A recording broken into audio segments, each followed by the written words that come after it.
രാഷ്ട്രീയ കൊലപാതക വിഷയത്തിലും സിപിഎമ്മിനെ പരാമർശിക്കാതെ രാഹുൽ ഗാന്ധി വടക്കൻ മലബാറിലെ കൊലപാതകങ്ങളെക്കുറിച്ചുള്ള ചോദ്യം ഉയർന്നപ്പോൾ കേരളത്തിൽ നടക്കുന്നത് എന്താണെന്ന് എല്ലാവർക്കും അറിയാമെന്നായിരുന്നു മറുപടി. കേരളത്തിൽ നിന്ന് ഇന്ത്യക്ക് ഏറെ പഠിക്കാനുണ്ടെന്ന് സുൽത്താൻ ബത്തേരിയിലെ പൊതുയോഗത്തിൽ രാഹുൽ പറഞ്ഞു. കണ്ണൂരിൽ രാഹുലിന് നേരിടേണ്ടി വന്ന പ്രധാന ചോദ്യം രാഷ്ട്രീയ കൊലപാതകങ്ങളെക്കുറിച്ചായിരുന്നു.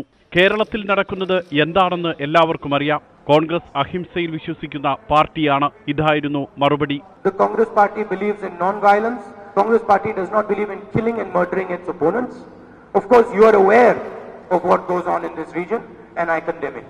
സാമ്പത്തിക തകർച്ചയും കാർഷിക പ്രതിസന്ധിയും അഴിമതിയുമാണ് ഈ തെരഞ്ഞെടുപ്പിൽ ചർച്ച ചെയ്യപ്പെടുന്ന വിഷയം.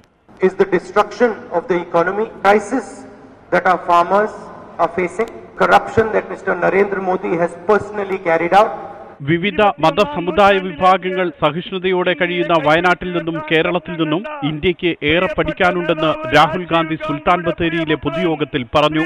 And I wanted to send a message to the rest of the country that there is a place called Wayanad where everybody lives happily together peacefully. ഇന്നലെ രാത്രി കണ്ണൂരിലെത്തിയ രാഹുൽ ഗാന്ധി രാവിലെ വടക്കൻ ജില്ലകളിലെ നേതാക്കളുമായി കൂടിക്കാഴ്ച നടത്തി.